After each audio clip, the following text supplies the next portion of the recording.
good to be home. It is my home turf. In fact, I just flew in from London an hour ago. But this is my hometown.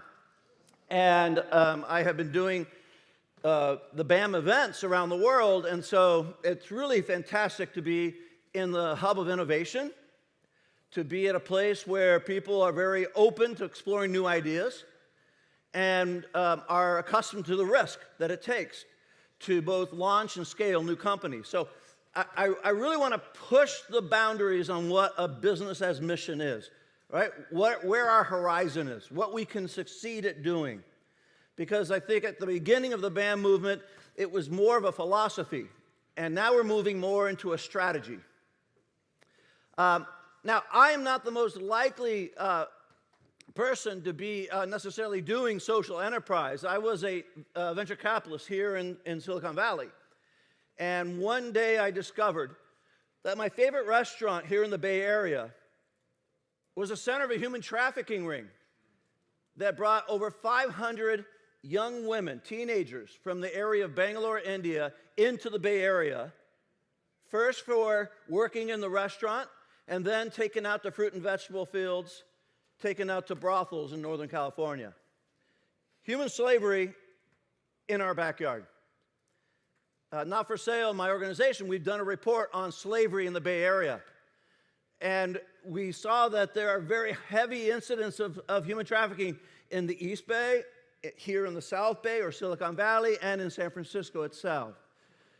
And it's just shocking to know that this takes place behind closed doors and even in open spaces here in our Bay Area. So, you know, when I discovered this is about 11, 12 years ago, I was just so overwhelmed, I felt like I had to do something about it. And, you know, I really do want you to be attentive to this weekend since we're on the first night, is that, you know, we say, what does God want me to do? And what should I be doing with my life? What is the purpose of my life? And I got to tell you, I think we believe we ask the question. And I've changed my mind. I think we are asked questions. Right? What answer do we give to what comes into our life? And I can't tell you why that particular event, because I'm sure thousands of people or tens of thousands of people went to that restaurant, but for me, this is a calling. I had to do something about it. Right? I didn't need to go home that night and think, gee, I wonder what God would want me to do. Right? So be attentive to what comes into your life. Because the answer that we give to those life events is the answer we've already given to our journey. So for me, it meant I needed to figure out how 30 million people in the world were facing human trafficking, modern slavery. How did it work? I'm a curious person. I had both the compassion for these young women, but also the curiosity, how could it happen? I needed to understand that. So I took a year leave of absence from my venture capital bank, and I went around the world. And I actually followed the money. I went from the Bay Area to Bangalore. I went from Los Angeles, where I discovered there were 112 women locked into a factory and forced to work sewing clothes, and then to be locked and chained to their bed every night. So I went to Thailand from there. I went from Houston, where young girls in cantinas will line the bars with numbers on them, and a man will come in for a drink and say, I want number 7, and he can buy her for a night, a week, or as long as he'll pay. And I went to Guatemala and Peru. So I went around the world, followed the money, went to every continent. And really my purpose, you know, here's the other thing when you say, okay, I need to do something. I have a calling, but I don't know what I should do. Like, how do I address an issue like human trafficking? Or extreme poverty, or HIV AIDS, or, you know, these large issues, I don't feel like, well, what can I do? And actually the answer I discovered is to take one step. You just take one step. And, you know, my one step was, before I was a venture capitalist, I was an investigative reporter. I used to write for the New York Times, the Chicago Tribune, Wired magazine. And so I said, okay, I'm going to go around the world, investigate it. I'm going to write a book, and then I'm going to go back to my life here in Silicon Valley. Just take one step. The problem with taking one step, I do warn you, though, is you have a second foot. All right? The other one's like coming behind. You're not sure where it's coming from, but it's coming behind. And little did I know I would meet this woman when I went to Thailand. Her name is Krunam. She is an artist. She wasn't looking to solve the problem of human trafficking any more than I was. She just discovered young girls and boys that were being put into karaoke bars in northern Thailand, in Chiang Mai. And so when she found out about this, she was such in a rage, in a righteous rage, she just ran into the first karaoke bar she could find. She grabbed 2 little girls and a boy and ran out. It's not the most sophisticated intervention strategy. But I understand her passion. The next night, she runs into another karaoke bar. She grabs 2 little boys and runs out. When I meet Krunam, she has 27 kids and no plan. I had 4 kids, I had no plan, but I did have a job, okay? And so Krunam was living on this piece of property on the border of Myanmar, or Burma, and Laos, so the Golden Triangle. And it was one structure, a palm leaf roof, 4 wood poles, and 27 kids living on the dirt. You know, I often think about this because I know anyone in this room had gone on that journey with me. You would have said, I need to do something to help this woman, right? You would have figured out, you would have made a promise. And I made my promise, and that was my second step. I'll build a house for you and your kids. All right, so that was my one promise. So I come back to San Francisco. I'm beginning to write my book about human trafficking, starting in the Bay Area, then going to Thailand. And I get a communication from Krunam that one hut that they had, that one shelter, had burned to the ground. They lost everything. So I said, okay. You know, oh, the second part, and by the way, I've rescued 53 kids now. I'm like, slow down on the rescues already. So I said, okay, we'll build 2 houses. And I'm thinking, okay, I'm a professor at the University of San Francisco. I get to assign books. I'm going to make sure every student reads this book. That's the beauty of being a professor, right? So this is my plan. Then before I could even raise the money or finish the book, I should say, she calls me and says she has 88 kids. So I said, okay, we need a village. And I know I'm not that good of a writer, so I start with my partner, Mark Wexler, who's here today. We start Not for Sale as an international NGO. Don't ask me why we built Victorian homes from San Francisco in northern Thailand. Okay, promise you, I had nothing to do with this, nor did Mark. We go there and we find out that they built these homes. We're like, what in the world? It looked like Haight Street, right? So we now had a village, and it grew to 150 kids at any one time. And over the last 12 years, these kids have been going through as they get to the age of 18. Our strategy is most of them are stateless kids. And I know some of you know what that means.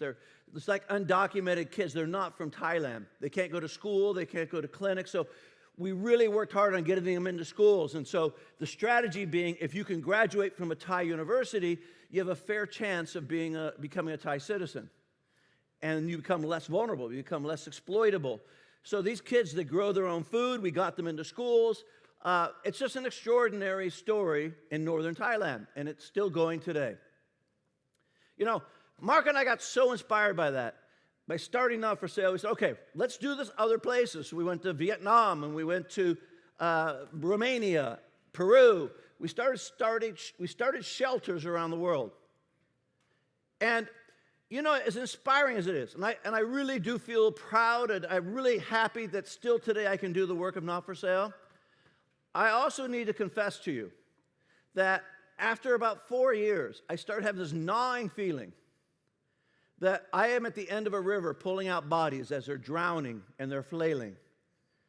And I figure I need to go upstream and figure out how to stop it. Right? I could be at the end of the stream with these kids, and how are they falling in, and how do I stop this? That was the first thing. The second thing is, it hit me, you know, when I found out about human trafficking, I opened my heart and I shut down my brain. What I mean is that I was a venture capitalist in Silicon Valley. But when I found out about human trafficking, did I go out and try and find capital? No, I would beg you for a donation. Did I get the best talent? No, I go to Stanford and Berkeley, I give a talk about what I do, and inevitably some student would raise his hand, Professor Batstone, I love what you do. If I can't get a job at Google or Apple, I'd love to come work for you. I'm like, what the hell? Why would I want you? Right? Because there's this presumption if we're doing a cause, it's a purpose, it's a mission, it's a nonprofit, we really don't need talented people. You got a pulse, we'll take you. Right? I mean, any dummy can start a hedge fund. I need smart people, right? Thank you. Okay, so, so talent, and then technology, I get secondhand computers. So I say, something's wrong with this. Like, I would never do this in Silicon Valley. So I began to think about how do you, one, start slavery, stop it at its roots, but two, how do we come up with a new business model for addressing the things we care about? How do we change our business model? And I think that's why many of us got in this room today. We're interested in changing the business model to pursue the missions that are most dear to our heart. And so, I decided that I was going to bring together, talking about talent, I'd bring together the 50 smartest people I knew. And I didn't know a lot of you then, so I'm sure you'd be in that 50 now. I brought, the founder of Twitter, the founder of the largest healthcare company online. It was a baseball player with the San Francisco Giants. It was the largest bank owner in Australia. I brought 50 people. I said, look, I need the talent of what you've accomplished, what you've achieved, because I want to address the problem of human trafficking. And I want to do it with a scalable, viable business model. Put those two things together, right? So essentially, this is what Mark and I showed them. Okay, I made an irrational promise during this event. I said, whatever idea you guys come up with on Monday morning, my team and I will do it. Stupidest promise I ever made. Because they came up with an idea I knew nothing about. Now, imagine you're sitting here today, and I say, you know what? Monday morning, I want you to start a beverage company. And you're like, what? Right? So this is how I felt. So, okay, on Monday morning, I said, okay, I need to get out of the mentality of, being in a church or being in a nonprofit. What do you do then? Oh, remember that woman that had that lemonade recipe? And we could sell it on Sundays and take it to the Rotary, right? No, okay, I said, what would I do if I was here in Silicon Valley? I would go out and find the best beverage maker in America, right? You try and find the talent. And I went to the Academy Award of Beverages. There's such a thing. I'll get you a ticket next year if you really want to go. And I found the guy. He had won the award the year before. And then I went to him and said, look, we have this great idea about sourcing from the Amazon of Peru, these herbs, turmeric, matcha, gaiswana leaf, maca, all right, okay. These great herbs, we're going to put it in coconut milk. We'll sell it in Whole Foods and then eventually Kroger and Safeway and Ralph's. And then we'll take money back to the communities. It's a beautiful idea, unless you're the one having to do it. And so, this is what we want to do. You know what? And we're not for sale. We're a nonprofit. We can't, I know Pepsi wants you. I know Unilever wants you. We can't pay you what they pay you, but no, you don't do that. You say, you know what? I know what Coca-Cola is going to give you. I'll match it. I'll give you as much money. There's a lot of money. And I will give you equity. You can own 10% of the company. And we want you to create the best beverage in the world. Just take a second. Why wouldn't we do that? You see, our ideas are better than those ideas out there. Yet, we choose tools that don't allow us to reach our goals. We don't have the aspiration. We don't have the courage. We don't have the dream to go out and find the best talent, to find capital, to make those dreams come true. Because if you don't have those things, I don't care how many hours you work, we're never going to achieve it unless we get super lucky. So I said to him, this is what we'll need to do. And he goes, I'm in. I go, wow, okay. Tuesday morning, how the heck am I going to pay that guy? Right? Okay, but when I'm in Silicon Valley, what did I used to do? Oh, you know what? I've got the best beverage maker in the world. He's joined my team. Last year, he made this beverage. It's incredible. He's joined us. And the idea is great. And I got investors. Right? And then the story goes, within 18 months, we put Rebel into New Leaf, which is a Bay Area grocery store. You have one in Santa Cruz, one in a Half Moon Bay, little one, right? And then we went to Natural Markets, and then we went to Whole Foods, and then now we're in Target, and we're in Mainstream, the largest, fastest growing organic health beverage in America today. Right? From just an idea. Crazy, huh? All right, but this is the thing that's really powerful for me. One is that we commit ourselves, and we have in the Articles of Incorporation, that you have to source for impact, not for profit. So when we source matcha, we look for the place where we can have the most impact on people and planet, not where we can get the cheapest matcha. Imagine how that changes everything. See, I used to be in the 80s in a nonprofit where I would work in Latin America helping farmers grow and learn cooperatives. But the problem is there's no market for what we wanted to sell. I said, okay, in my next life, which I did in this life, I'm going to come back and have demand, because once you have demand, then you can make decisions strategically on supply and with your values around supply. So we started sourcing in the Amazon of Peru, and the beverages keep growing, so we now source in 32 countries around the world. And Rebel gives 2.5% every time you buy a bottle of Rebel. Money goes back to those communities. Over $1 million from Rebel has gone to Not for Sale to support the communities around the world. Yep. So, you know, I have some of my investors here. This would never happen without the investors. But you choose investors who believe in your dream, because it's difficult some days early on to have everyone believe, right? I remember, how much revenue do we have and how many people are we helping? And I'd say, pretty close to zero. The tough message to give your investors, right? So the strategy that we now use at Not for Sale is, okay, we intervene. We get people out of trafficking, like the 150 kids that Kurunam rescued. That's intervention. And in that intervention, we learn where these people come from. In Peru, we learned that most of the kids in our shelter came from the Amazon.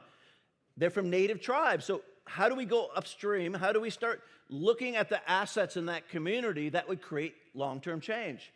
And then we build an enterprise to solve that problem. I'm helping 150 kids in Thailand. Not for Sale is helping another 100 in Peru. Look at the scale when you start addressing enterprise as well. Today, we have 12,000 families who are sourcing Rebel. 45,000 people over and against 150 people are being benefited. Right? That's what scale does. That doesn't mean you betray your mission. In fact, you have to set the foundation of your mission embedded in the company. But you need to have the same principles that anyone else. You know, who's my competition? My competition isn't the First Baptist Church Lemonade, right? My competition is Coca-Cola, Unilever. I want to take them down. Who drinks that silly crud anyway, right? All that sugar, obesity, blah, blah, blah. Be a rebel, right? Drink differently. Okay, this is not a commercial. Okay. I get lost in that sometimes. Okay, so then it's impact, right? Like, how do you really know? How do you got to make sure that you're actually doing what you're saying? It's not just a slick marketing message, right? And this is really important for a company, because as you get rolling on your operations, it's like you get lost in the everyday, just making sure you have enough operating capital, making sure that you're getting product to market, and that, you know, the supply, it's just endless. You all know this. And then at the same time, that heart for mission, how does that beat strong? And how do you make sure you're doing what you're saying you're doing? Internally, to your own team, and externally, to your customers.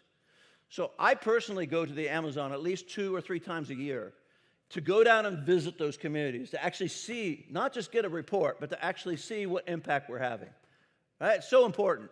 But it also inspires me. It reminds me why I do what I do every day. And we need those reminders. And so, you know, I love seeing that, you know, these kids who are now going to school, and they're you know, the ones that were being trafficked into our shelter are now staying in their home community. And we're putting resources and infrastructure, and we have study groups, and you see a difference happening in the lives of those communities. And that's when it's worth it, right? When I pick up a bottle of Rebel, personally, I feel them.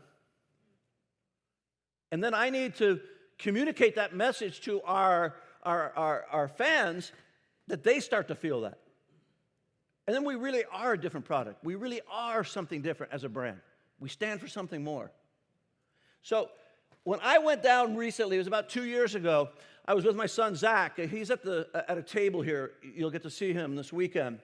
And we were going up, and he was documenting with film our story. One of our directors from Peru said, hey, look at this shoe. And he brought a shoe. I look kind of like a beat-up Tom shoe. Right? And I said, well, where'd you get that? He goes, well, you see that cotton over there? He goes, that grows wild. That's like in 13 colors. You know, I thought cotton was like industrial cotton that was like white from the ground. It's like 13 colors of brown and red and blue. It's really remarkable. And then it says, okay, and then over there, the tree, what we do is we cut it like maple syrup. We make a cut and we capture the latex. And then the farmer will tell you, you see on the left side, that's where my grandfather cut this tree and got his rubber. And on the right side, that's where his great-grandfather got that. And so, you know, Zach and I looked at each other and said, let's create a shoe company. Okay, I know I'm crazy. A shoe, a beverage, and I have other ones coming. But it's not even about the product or the service. It's about the vision. It's about the belief in the vision and getting the right talent around. I know David's shaking his head, and he's done the same. We weren't trained to do what we do.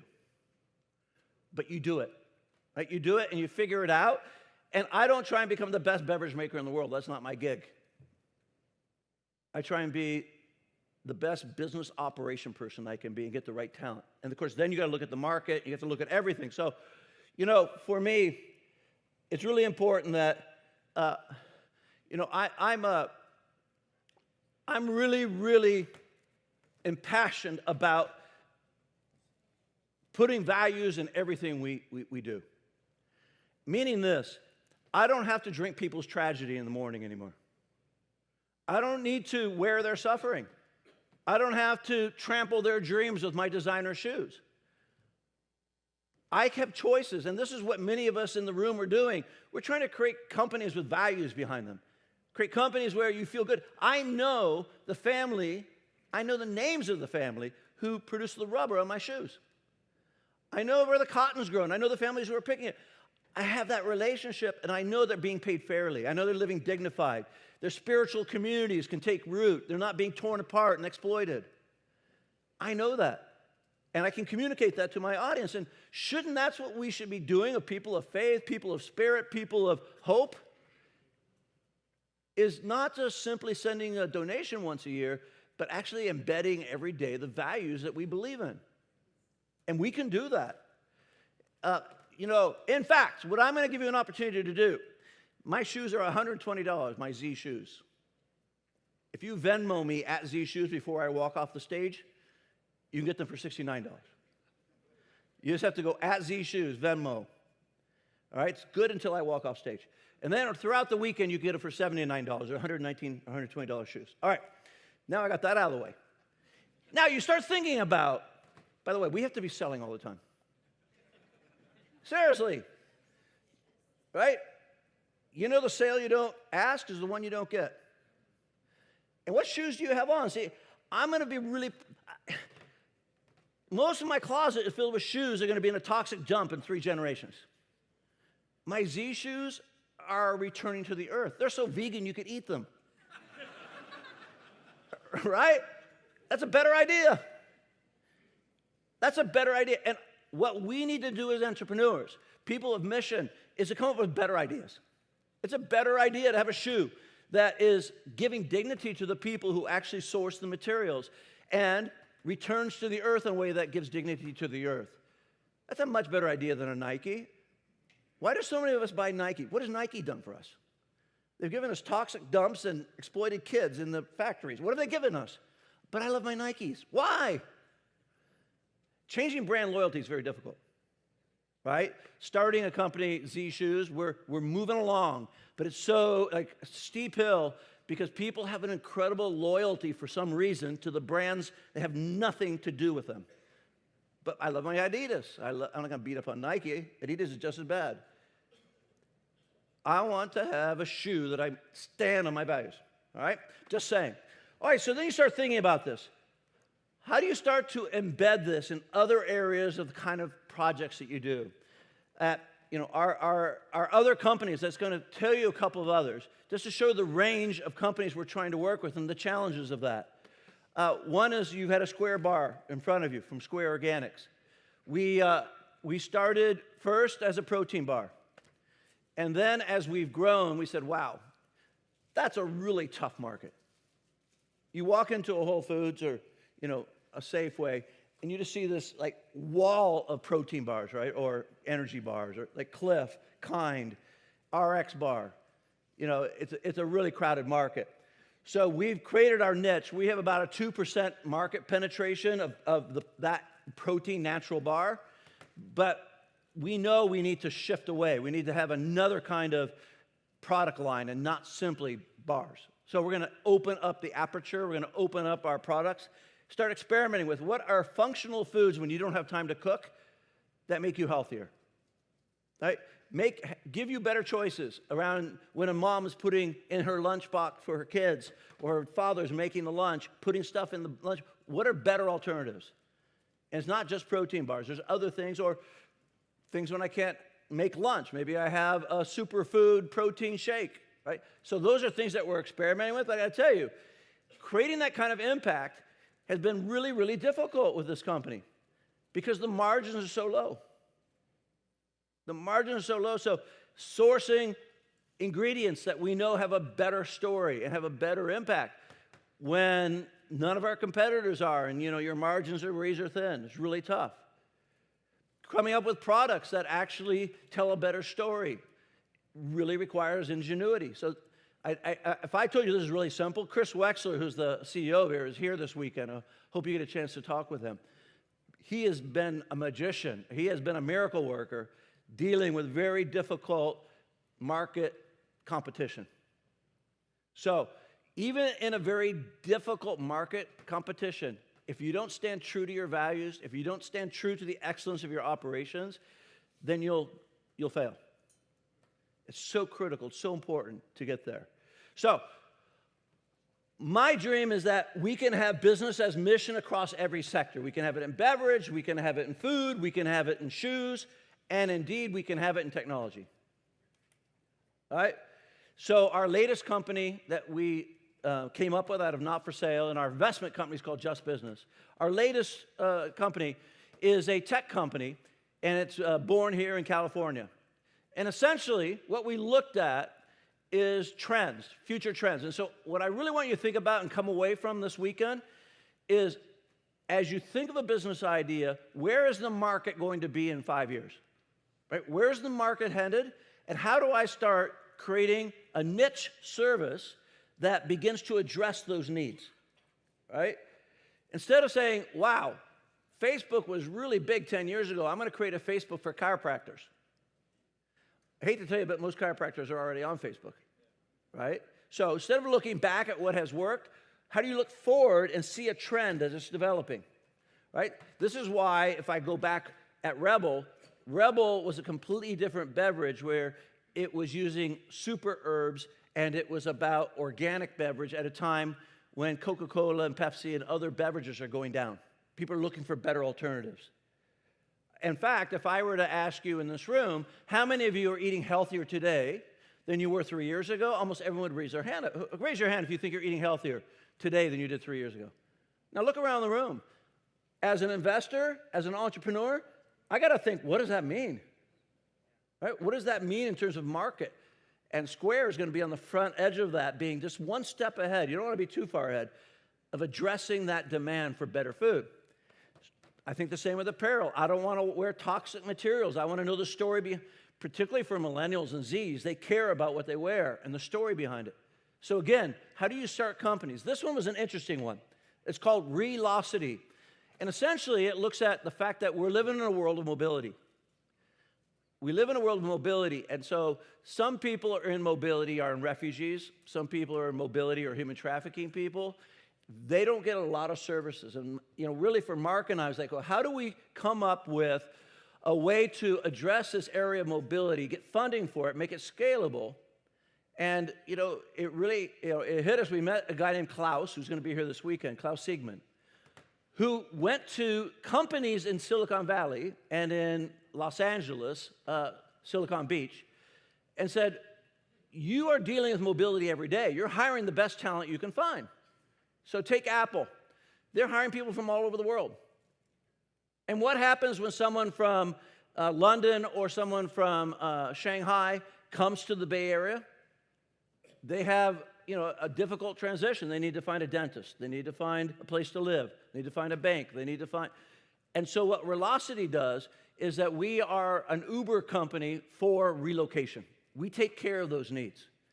And there's nobody doing it. So we created an app. And the app is like, okay, I just moved here. I need a dentist. I have a molar problem. One of our concierges will come, and they will help you find your dentist and give you an appointment and set it up. You just have to walk in. And so this became such a demand. Netflix wanted to be our customer, and then Apple, and then Facebook, and then Google, and then Salesforce, and then Starbucks, and then Walmart, and then Nordstrom. And it's crazy how fast this has grown in 2 years. In fact, I presented this to BAM 2 years ago just as an idea, and it's just blown up since then. I mean, if you remember that story about this company, I can't even believe how quickly it's growing. Now we're in Europe, we're moving to Asia too. The idea being that, what I love about it is that Apple said, okay, you know what? If we're helping people in mobility, every one of my employees is in mobility. And so I think, wouldn't you love it if you got 10 hours of concierge services to yourself? It's like having a personal assistant for 10 hours. Because I don't have time to change my bank. I can keep my same bank because I can't go down there and change it, right? So imagine someone takes care of that for me. Or my babysitter gets sick. They help me find a new babysitter. All right, so they're making it the new perk. So every employee will get 10 hours of concierge services. And that's why when you're trying to choose between going to Apple or some other company, you're going to say, do you get Velocity hours or do you get a concierge? Right? That makes it a competitive venture. Meanwhile, we take 1% of all that revenue and we devote it back to people who don't have a concierge, people who have been forced into mobility. People are moving to an area because they have been either exploited or they're refugees or they're escaping a situation of unrest. Now they have a concierge. All right? So Velocity is relocation. These ideas are all about rethinking the future, innovating the future, but instilling in it the faith, the values, and the hopes that we have as entrepreneurs. And I got to tell you, you need to embed them deeply. It has to be in the DNA of the company. You can't bolt it on and say, one day we'll give some percentage of net profit. It needs to be in the way that you run the company, the way you hire people, the way that you actually structure the company needs to have the very values you start that company with. And you have to live by them because they're in your articles of incorporation. They're in your board structure. Every part of it is you're reinforcing the value that you started the company with. I'm super excited as business's mission because my question is, what other kind of company would you want to start? What other kind of company would you want to start? It's funny. I was in Sweden talking to a big group of corporate leaders from across Europe. And before I was to go on stage, they had like a reception hour. And I was sitting there, and a guy from Swiss Bank came up to me, Swiss Credit. And he said, or Credit Suisse. He said, so what are you doing here? And I didn't say I'm the speaker today. I said, I always have to make a choice. You see, if I say, oh, you know what? I run this nonprofit, not for sale, and I start companies that, try and give it. You know what happens? Exactly what he says. He goes, you know what? You should talk to my philanthropy department. All right, but in this case, I said, I'm going to be a venture capitalist who does good. I'm not going to be a social activist who tries to be a business person. So I said, I'm a venture capitalist. And he goes, well, what kind of companies? I told him about Rebel. I told him about Velocity. I told him about, he goes, oh, wow. You should talk to my philanthropy department. Right? It's that perception that somehow we're not doing real business. And so I want to build the day when I said, what do you work for? Credit Suisse. I go, oh, really? what are you folks doing about poverty in the environment? He goes, what do you mean? I go, well, of course, business is 21st century, you must be doing that. Right? But flip it. I shouldn't have to feel that I'm on the back foot being an entrepreneur just because I'm creating companies that are making a better world. And that's the hope and vision of this room.